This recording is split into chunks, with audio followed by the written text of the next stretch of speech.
Bismillahirrahmanirrahim. Assalamualaikum warahmatullahi wabarakatuh.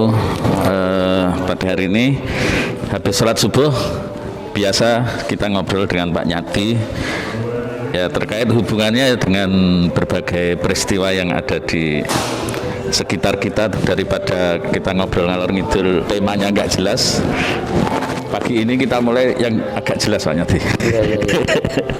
Dan ini nanti kita jadikan untuk konsumsi jamaah. Nah, ini kaitannya dengan ilmu dan ya terutama perlindungan anak ya. Selama ini kan Pak Nyati hampir setiap hari saya lihat di media sosial kan ngurusi kasus-kasus anak dibuang, terus administrasi dan lain-lain ini. Ya, identitas. Ya, identitas anak terutama. Nah, kan menurut undang-undang saya baca itu di Konvensi Hak Anak terutama ya. Itu kan setiap warga negara itu kan wajib memiliki identitas ya. Nah, misalkan di Indonesia, jadi nggak boleh ya anak nggak punya akte gitu kan, nggak boleh gitu. Tapi sebelum ke situ Pak Nyati, peristiwa anak yang nggak punya identitas banyak ya di Jogja ya? Ya, banyak, karena banyaknya kasus kehamilan luar nikah. Oh iya, iya. Kan banyak bayi yang dibuang, banyak yang diberikan kepada pihak lain yang tidak dengan cara legal, sehingga kan kemudian menjadikan anak-anak itu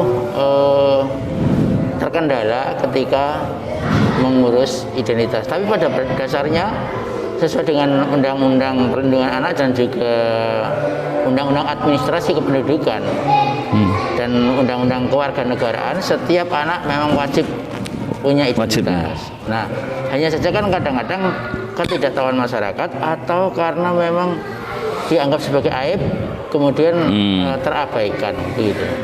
Ya, dia nggak melihat ke depan ya, bahwa menjadi masalah ketika anak itu sudah memerlukan berbagai layanan. Misalnya dia sakit harus mendapat layanan kesehatan. Ya. Nah, untuk akses layanan kesehatan anak harus punya identitas. Untuk bisa sekolah dia harus punya identitas. Akte terutama ya, akte kelahiran. Mulai dari akte ya, terus KIA, kartu identitas anak. Ya, jadi ada istilah KIA ya, ya kartu identitas anak. Jadi KTP anak gitu ya, begitu. Oh, itu ya, sejak anak itu sudah KTP ya istilahnya. Ya, bayi sudah bisa diuruskan KIA-nya. Dari ini ya, dari surat kelahiran itu ya. Ketika anak itu kasus misalkan kehamilan di luar nikah, ya mungkin karena orang tuanya itu tadi ya, mungkin anak yang malu atau ya, apa gitu ya, sebagai aib, dan memang aib kalau secara agama kan memang itu aib ya. Orang kok ngurusi aib itu berarti padahal aib itu dalam agama harusnya disembunyikan. Itu bukan diobral kan gitu. Iya. Nah, ketika dia ngurus itu kan mungkin ya was piye gitu mungkin ya. Kadang-kadang kemudian diberikan pada pihak lain atau dibuang. Nah, dengan tujuan menghilangkan aib, biasanya begitu.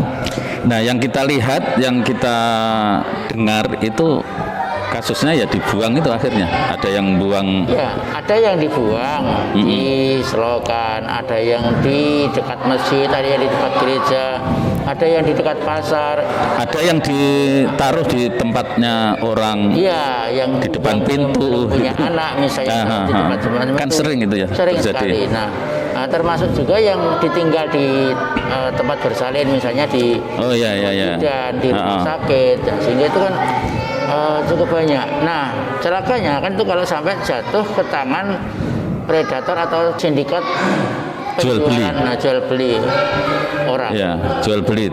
Apa itu namanya? Anak itu ini di Jogja ya, di Jogja aja banyak ya peristiwa kayak gitu ya. Misalkan dibuang di mana, kemarin malah ada yang di tempat sampah ditemukan. Di tempat sampah. Iya. Misalkan saya kirimi bayi. Iya. Tidak tahu yang ngirim siapa, orang tuanya siapa, lahir di mana, terus kira-kira apa yang harus saya lakukan? Nah, misalnya Pak Musim dapat kiriman bayi atau nemu di jalan atau nemu di jalan. Itu yang harus dilakukan adalah pertama lapor polisi. Menemukan bayi itu ditempatkan segera diberi dicarikan tempat perawatan bayi terdekat, misalnya ada bidan atau klinik, atau pokoknya selamatkan dulu. Selamatkan bayi Sampai dulu. tapi Ya. ada saksi waktu mengambil sejumlah orang yang lalu bahwa kemudian dibawa ke tempat layanan segera untuk diselamatkan dulu. Diselamatkan dulu. Nah, sambil sembari itu kemudian lapor ke polisi terdekat. Kepolisian ya. Ke polsek terdekat. Nah, kemudian biar nanti pihak kepolisian membuat berita acara penemuan bayi. Gitu.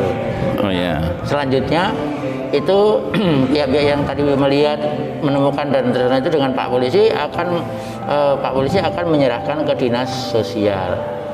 Nah, nanti penempatannya itu harus dinas sosial, misalnya ditempatkan di lembaga yang punya hak untuk mengasuhnya. Jadi Berarti dinas sosial akan mengambil bayi itu.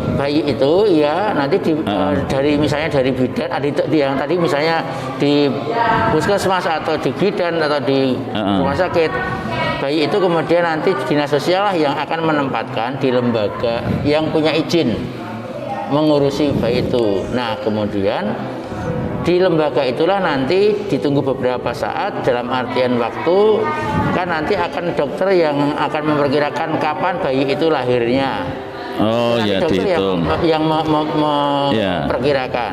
Nah, kemudian nanti dengan berita acara penemuan itu kemudian diuruslah akte kelahiran dari bayi tersebut, yang mengurus adalah lembaga yang ketempatan.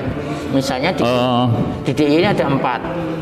Sayap Ibu, BRSPA itu yang Bimo Martani itu ya. Kemudian Gotong Royong di Jalan Batul. Kemudian satu Almarina di Gunung Kidul. Oh iya. Jadi di DIY itu ada 4 lembaga ini yang punya izin boleh mengasuh anak-anak temuan anak-anak yang dibuang itu. Termasuk mengurus sampai adopsi. Termasuk mengurus akte tadi ya? Iya. Ya. Karena mengurus identitas. Identitasnya yang menguruskan adalah lembaga yang ketempatan tadi.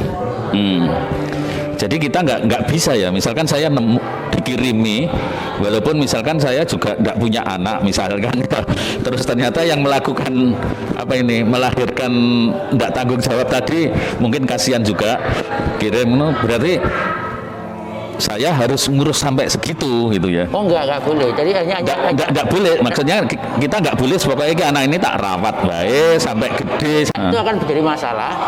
Kemudian dirawat sampai 5 tahun misalnya. Anak mulai butuh masuk ke PAUD TK gitu. Butuh identitas.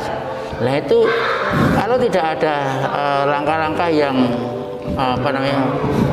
sejak awal nanti kesulitan ketika mau mengurus identitas, karena mau dari mana bayi itu nah, kecuali mohon maaf dengan cara ilegal.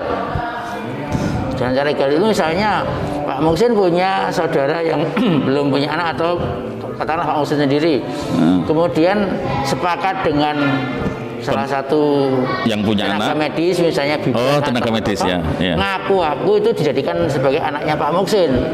Tapi itu jahat itu ya.